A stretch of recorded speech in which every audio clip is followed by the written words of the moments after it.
భాద్రపద శుద్ధ పంచమి ఋషి పంచమి.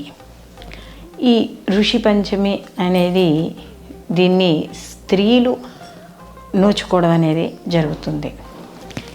ఈ ఋషి పంచమి నోముని మనకి అంటే మామూలుగా ఫస్ట్ దేని పర్పస్ మీద మనం చేసుకుంటాము అని కానీ చూసినట్టయితే ఇది ఎవరైతే ఈ ఋతుక్రమంలో తెలిసి తెలియకుండా చేసే తప్పులు అంటే రజస్వల దోషాలు ఏవైతే ఉన్నాయో అవి పోగొట్టుకోవడానికి ఈ ఋషి పంచమి నోముని చేయడం అనేది జరుగుతుంది.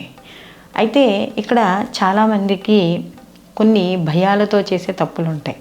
ఎలా అంటే ఒక్కోసారి మనకి ఈ రజస్వల దోష సమయంలో అంటే ఆ ఉన్న సమయంలో కొన్ని తెలిసి తెలియక పెద్దవాళ్ళు తిడతారని కానీ లేకపోతే ఏదో ప్రయాణంలో ఉన్నామని కానీ ఇలా ఏవో కలిపేస్తూ ఉంటారు. దానివల్ల తెలిసి తెలియక కొన్ని తప్పులు అనేవి ఏర్పడతాయి. అవి నిజంగా చెప్పాలంటే అవి కానీ కలిపితే మహాపాతకాలే.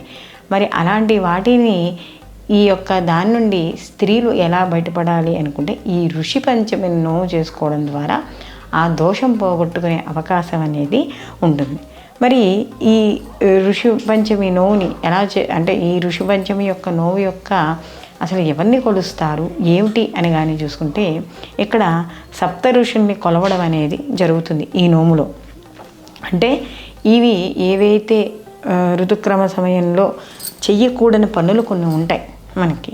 ఏమిటి? పచ్చని చెట్టును తాకడం, అలాగే పసిపిల్లలను ముట్టుకోవడం, ఇంట్లో పనులు చేయడం, వంట చేయడం అంటే అగ్నిని ముట్టుకోవడం. అంటే అగ్నిని ముట్టుకుంటేగా మనం వంట చేసేది, స్టవ్ వెలిగించినా ఏం చేసినా కూడా. అలాగే ఇలా పచ్చని చెట్లు తాకడం, వంట పాత్రలు తాకడం, ఇలాంటి చేయకూడని పనులు చేయడం ద్వారా ఇక్కడ ఈ దోషం ఏర్పడడం అనేది జరుగుతుంది.